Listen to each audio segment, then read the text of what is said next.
Hello and welcome to the Garden of the Black Roses.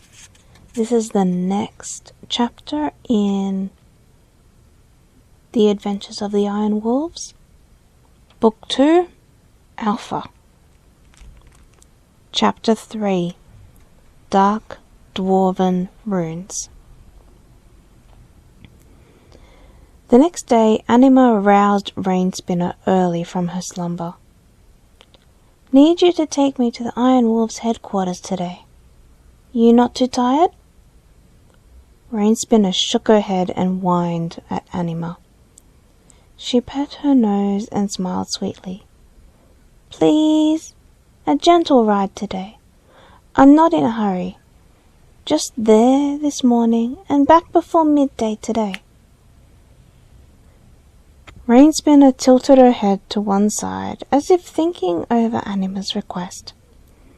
Her long mane fell over the left side of her face.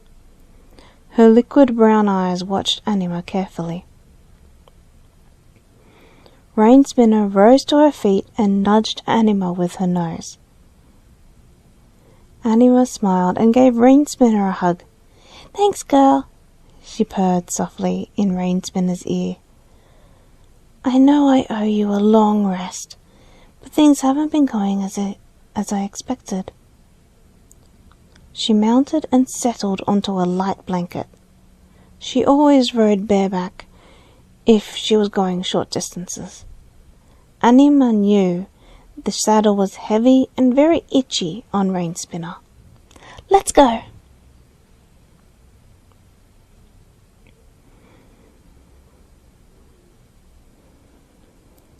Styx made his way slowly along the rough terrain of the mountain. Fatigue bit into his body like a plague of mosquitoes. His eyes blurred for a second. He tripped, sending himself flying into the rocky ledge that was only just taller than himself. Shaking his head, he rolled over and sat up shakily. I had to do this the hard way, didn't I? He said to himself, smacking the side of his head with the palm of his hand. He wondered if he was punishing himself for not being able to open up to Anima, or just punishing himself for the heck of it. He hoped it was the first, as he was very sure he wasn't a masochist, and leaned back against the ledge to rest. The rune's entrance is near, he thought, closing his eyes. His body relaxed into the rock like it was a mattress. I'll go there after a rest for a bit. His thoughts began to slow. No use fighting when tired.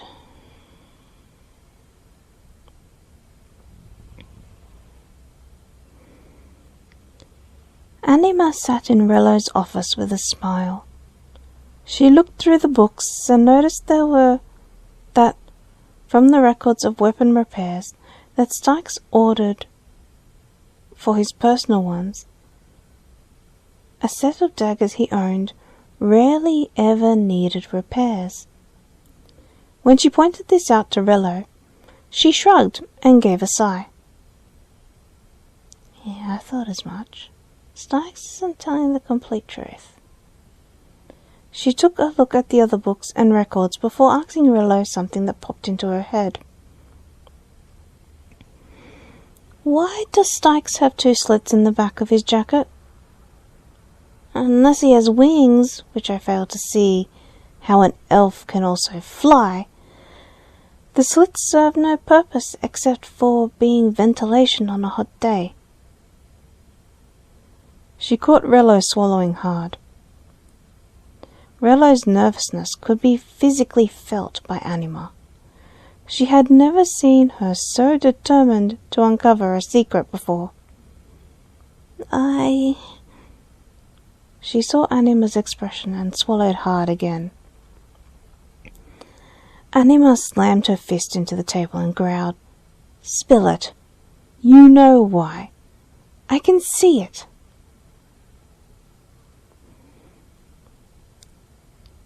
It's a secret the upper circle knows about, Rello said, sweat rolling down one side of her face. To be honest, you're the only one in the upper circle that doesn't know. She shivered at Anima's penetrating stare. Styx is a half-breed. He's half-elf and half-human. Anima waited. She tensed angrily at the silence that grew. And the slits in his jacket? Even if he is half-breed, neither elves nor humans can fly. He carries a pair of daggers that, because of his lineage, grants him the ability to fly. Rello leaned back, her eyes on Anima. I don't need to tell you the rest. I can already see that you've put all the pieces together. Anima's eyes, dark but sparkling, hid the inner workings of her mind. He's a member of the royal family of elves. Rello nodded, confirming her statement. Anima doubted this. The elven royal family should be in the elven realm ruling there. It made no sense for one of them to be here unless they were in exile.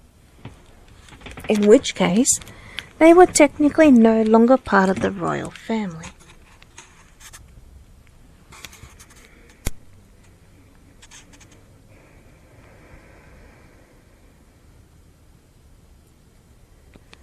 Styx sighed and stepped up to the large black iron gates.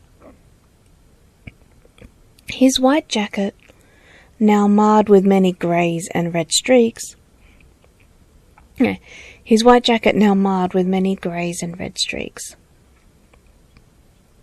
Mariel, right.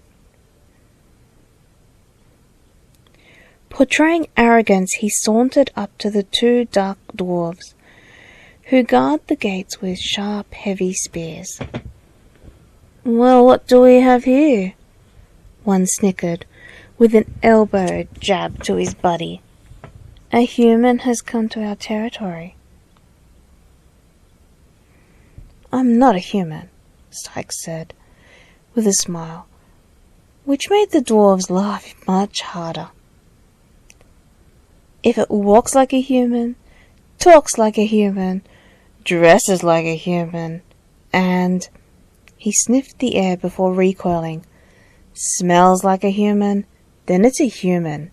And you, the dark dwarf poked Styx in the chest hard with his thick finger. You are definitely human. We'll see, Styx said, crouching and drawing two daggers from his boots. The daggers shone with ancient elven script. The script flowed over his hands, unlocking his elf side that he had kept hidden within himself.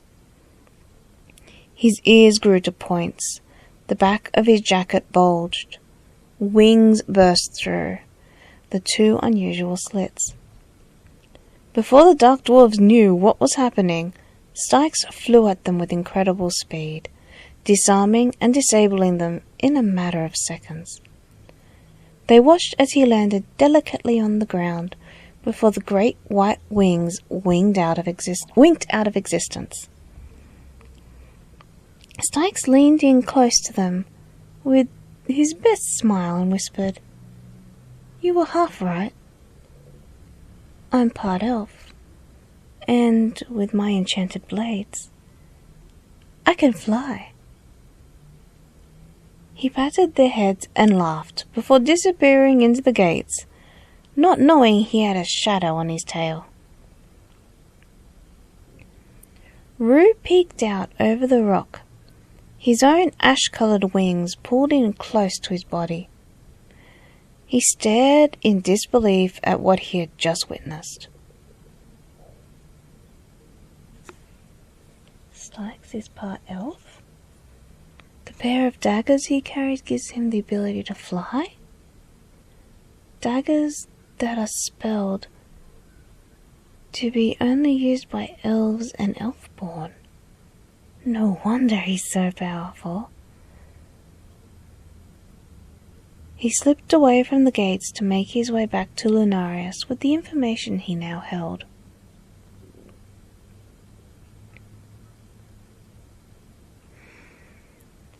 Anima sat in her room at headquarters, stunned.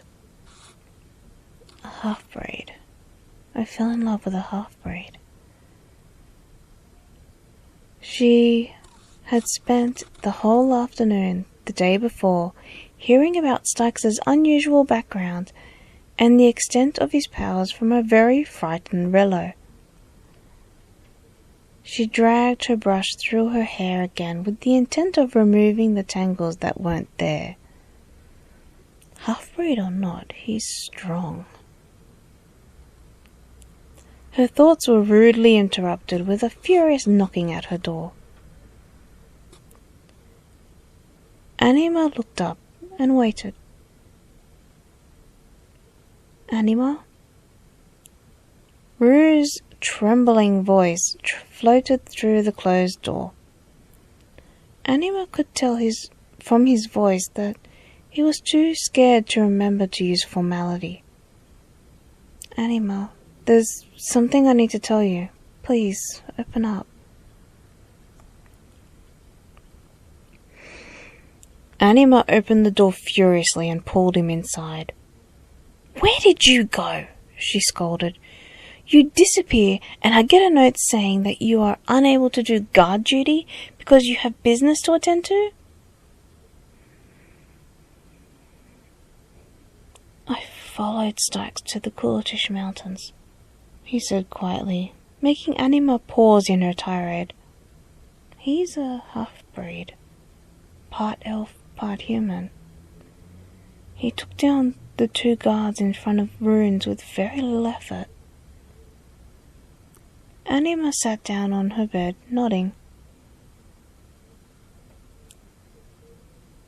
"I knew he was a half-breed already," she said, motioning for him to sit in a chair. "Despite the rumors of the personalities of half-breeds, Styx is completely the opposite." "He can fly!" Rue cried, pacing the floor. He couldn't sit still comfortably with his mind racing the way it was. Anima motioned her hand, and he continued. "He has a pair of elf daggers that he hides in his boots. The script on those blades allow him to grow 2 giant white wings."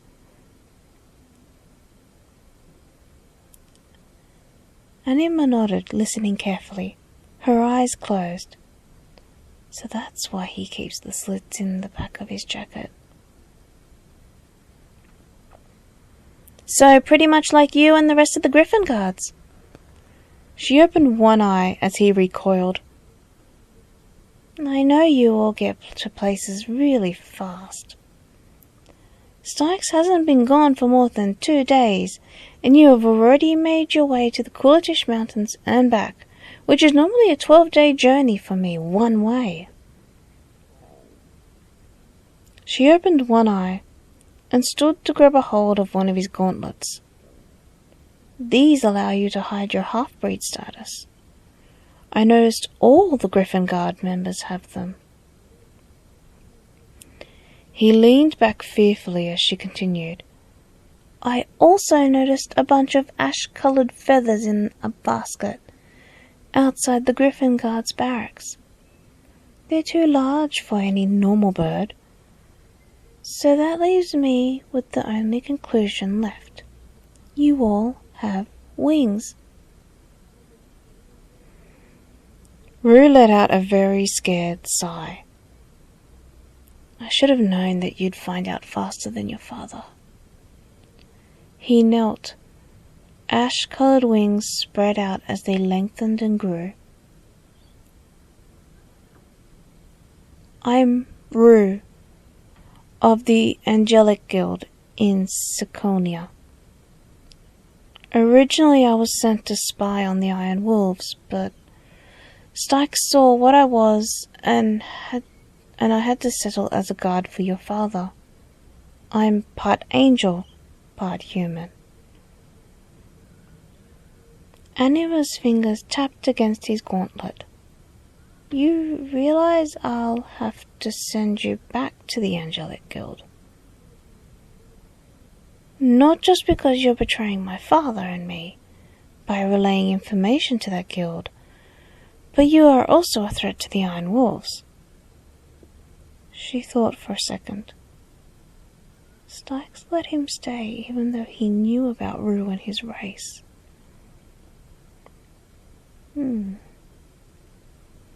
But, she gave him a smile, I might just let you stay, provided you take me to the Courtish Mountains tomorrow. Rue looked at her confused. You're checking up on Styx?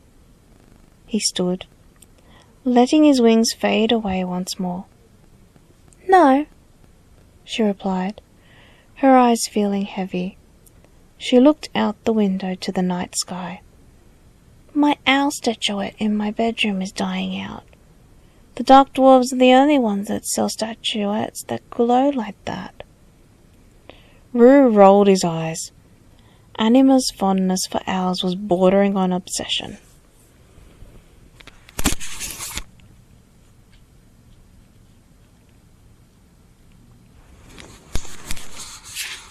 Styx crouched in the darkness, his eyes taking their sweet time to adjust to the darkness.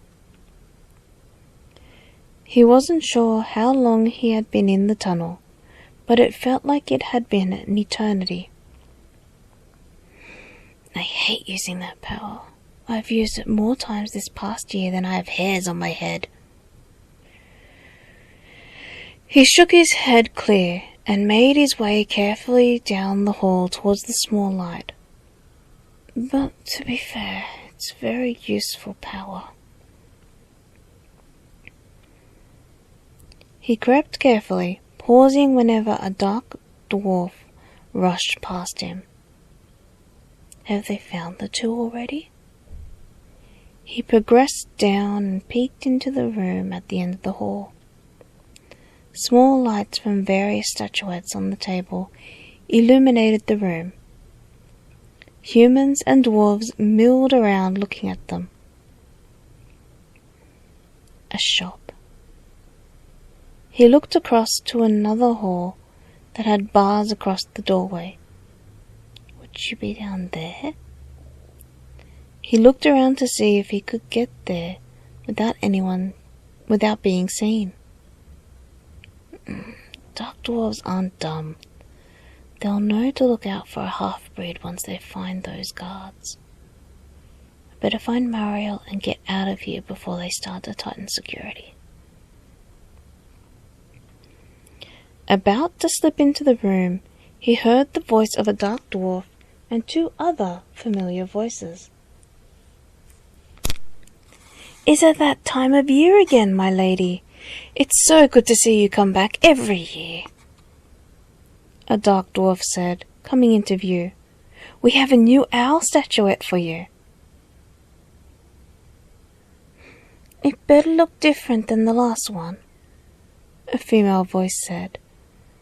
The owner of the voice was just out of Styx's viewing range. The last three have looked all exactly the same. He could see the dark dwarf sweating nervously. A man with large ash-coloured wings stepped into view, blocking Styx's vision. Black boots could be seen from under the wings. Don't your craftsmen know how to carve anything else? Or any other owls? Styx heard a crash. Pieces of hinor scattered everywhere on the ground near the black boots. Curiously he watched as everyone but the three before him scatter out of the room in fear. Our craftsman is a lowly elf, the dark dwarf began to explain. She doesn't have much sense in what she carves. If it pleases you, my lady, we can bring her out for you to punish her. The dark dwarf moved forward nervously. Styx's eyes widened as the man with the ash-coloured wings moved to stand between the female in black boots and the dark dwarf. Anima and Rue, why is she here? If I show myself, my secret will be blown. He stared at the scene unfolding before him, before realizing her fingers were moving. Looking at them, he read, I know you're here. Coming in that way will do you no good. The heart of the shop is guarded by many dark dwarves, and no amount of flapping those great white wings of yours will get you and Mariel out of here alive. Styx smacked his head against the wall repeatedly. She knows. How the hell she knows? I have no idea. He stopped when he became conscious of the now growing pain in his forehead. He watched as Anima raised her chin in a very regal manner. Bring her out here and I will see to her punishment. Being punished by dark dwarfs 3 times in a row doesn't seem to be making it sink into her head. Noticing the distraction in the dark dwarfs, Styx sidled into the room and hid behind one of the tables carrying cat statues. Anima leaned forward and taunted, Are you even properly punishing her? It seems to be the dark dwarven ways of punishment are weak. She mentally smiled at the sight of his marred jacket in the corner of her eye. We'll bring her at once, milady. The dark dwarf scrambled towards the previously barred hallway, his face red with embarrassment. Please wait here. What are you planning to do? Rue asked Anima, looking around the room. You can't punish Mariel, even if you wanted to. She's... Anima had shut him up with a glance, and Styx realized she was signing to him in front of her chest, so he couldn't see what she was telling him. Rue smiled and looked directly to where Styx crouched hidden. What are you going to do? Give her the good news, I guess, Anima said softly. Styx noticed one of the gems on her bracelet began to glow strongly. Anima glanced at it before adding, At least I know she's alive. Bars slammed down hard, blocking almost every hallway, causing Anima to look up. They don't want her to escape while I punish her, she said, calming Rue's nervousness. The dark dwarf threw an elf with dirty green clothes into the room. When you're done, he said with an evil grin, just call out to us down this hallway. Anima nodded and dismissed him with an absent wave of her hand. Mariel looked up at Anima, her eyes wide with fear. Milady, she whispered, clutching to Anima's skirt. Milady, I'm so sorry. I didn't expect to be captured. Styx watched Anima crouch down and touch Mariel's cheek. Milady. Mariel began to cry. Mariel, Anima said softly, I need you to pretend I'm hurting you. I have a lot to tell you in a short amount of time. Can you manage that for me? Mariel nodded and began to yelp and scream loudly, as if she was being whipped. Rue moved so his back was to the barred hallway, his wings blocking the view. Mariel, I need you to be patient a little bit longer. Someone will be coming to get you soon. Mariel nodded, but this time her pointed ears also twitched. You can probably sense him in this room already. I've asked him to rescue you, Miyako, and Chie as..." Anima paused and blushed. "As a test to see if he's worthy to marry me." Mariel stopped screaming and stared. "His Majesty offered him marriage to you?" Mariel asked quickly. Anima nodded and touched the bracelet. "You need all three of us back before that happens, don't you? You always said you'd never marry anyone without our approval." She paused and looked at the bracelet. "Did Lord Sarian agree?" Stykes listened, knowing that Anima was letting him hear this information. Just like an alchemist, she's trading the knowledge about my wings with insight into her secrets. Mariel began screaming again, and Stykes sighed. Efficient way to get information to Mariel, but it's very risky as well.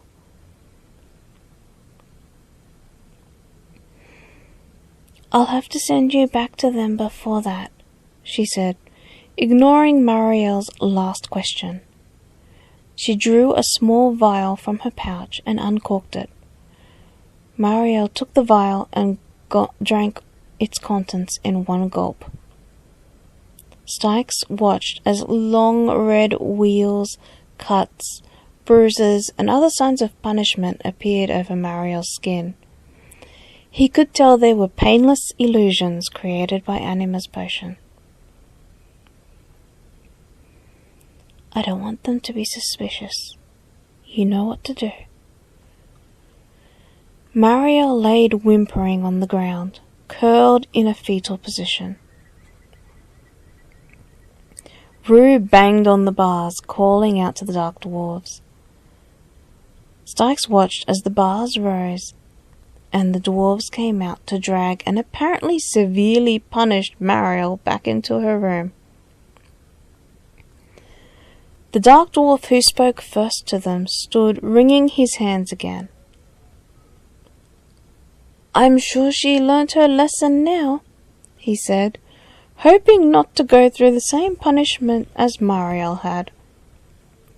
He spread his hands to encompass the various statuettes. "Would you like to take a look around and find something to your taste that you would like to take with you?" Anima nodded and began to walk around the store. Stykes watched her cast an expert eye over the pieces and made her way slowly towards where he hid. While she looked at the cats, Rue turned to touch her shoulder, letting her know no one was close enough to hear her speak. Mariel is held in the deepest levels of the rune's headquarters. She's a weaponsmith, and my teacher in the fighting arts. If you can get her something she can fight with, she'll be more helpful than you know getting out of here," she said, in a voice she knew only he could hear as clear as a church bell. "Why didn't you tell me this before I left Lunarias?" Stykes whispered at her quietly, when she leaned in to look at a cat closest to him. "You're risking your life coming here." "I come here every year to retrieve a new owl statuette," she replied calmly. "Even before Mariel was captured, I always came around this time of year. It would be more suspicious if I didn't come. Also, I have reason to give you extra information, now that I know a very big secret of yours. Equal trade, as you know, is the core teaching of alchemy." Straightening, she picked up a statuette that showed a cat dancing with an owl, and turned to look at the dark dwarf who had been watching her nervously from far away.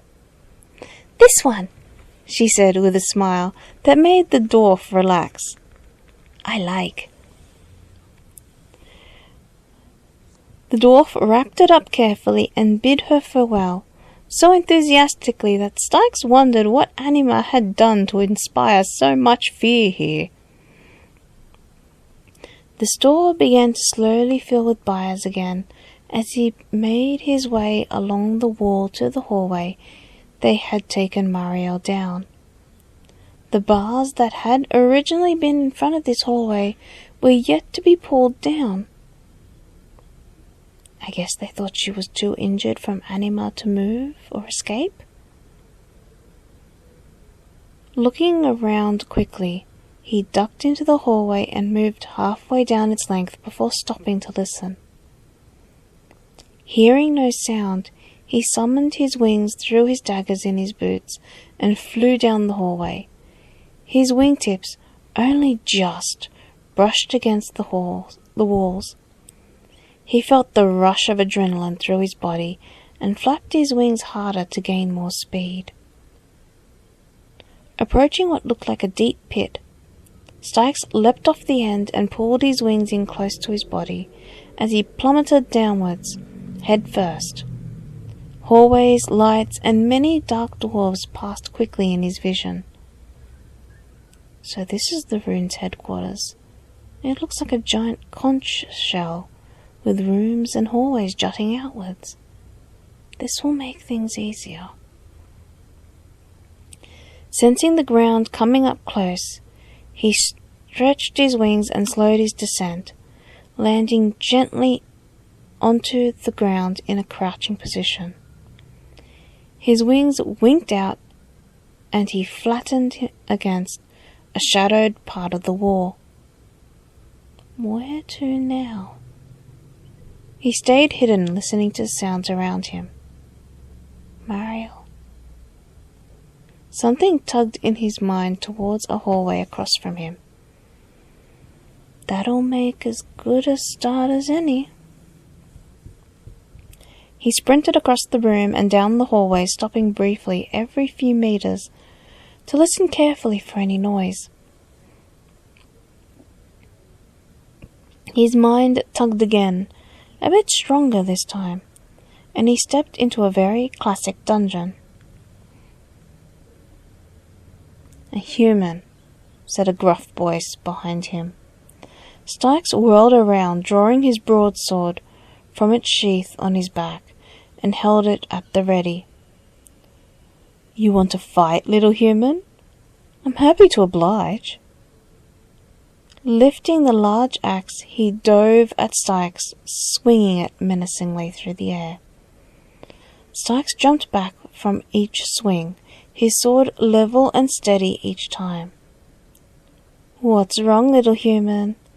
You got this far alone, which is an amazing feat, but I won't let you get much further. You talk too much for a dwarf, Styx said, leaping in and slicing at the dwarf's neck, chest, and torso, before dodging the axe's downward arc towards his head. If you plan on killing me, then do it. Otherwise, shut up and get out of my way. This angered the dwarf, who roared in fury. The sound permeated the air, causing the stone torches on the walls to shatter and plunge them into complete darkness.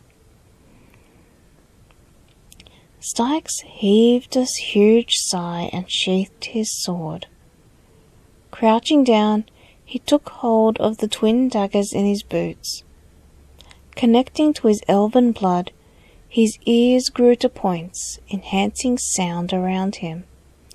His wings sprouted and curled around his crouched body. A strange sound of confusion appeared nearby, and he jumped upwards, his daggers slicing into something tough and warm, before jumping back to lean against the wall.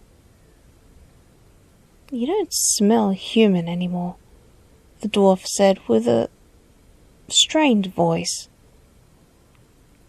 What are you?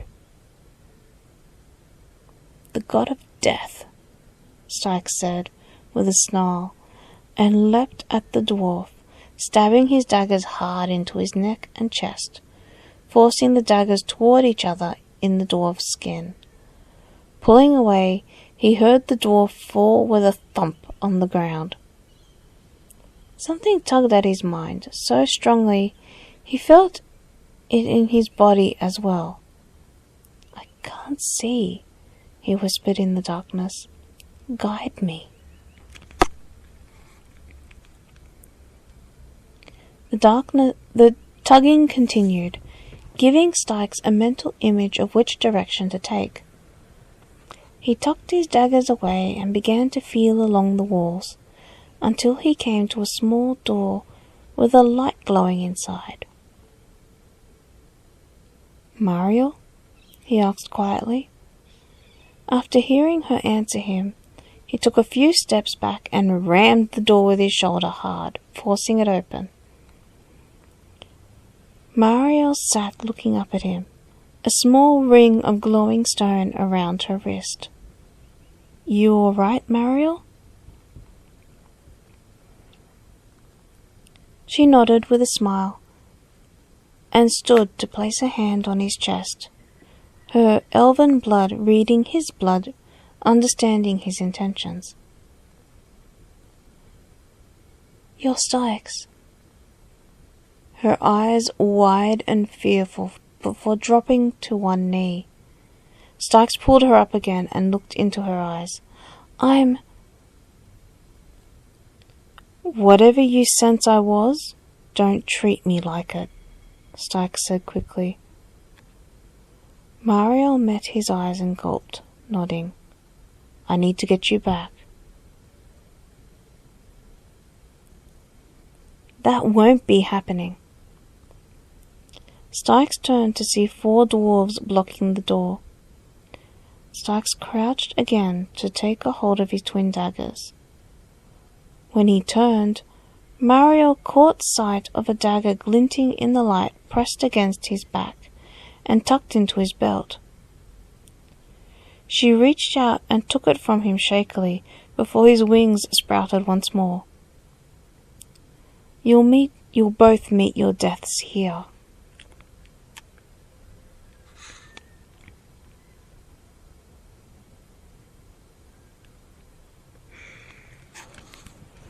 Now that I'm reading this story out loud, after several years post writing it, it's not up to how I normally write my stories, and it's very wordy, for lack of a better word.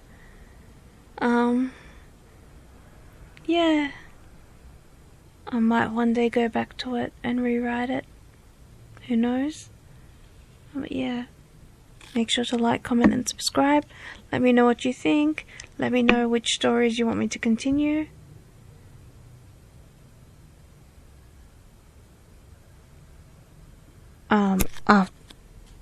Yeah. Lost my train of thought. But yeah, as always, let your imagination run wild. Bye for now.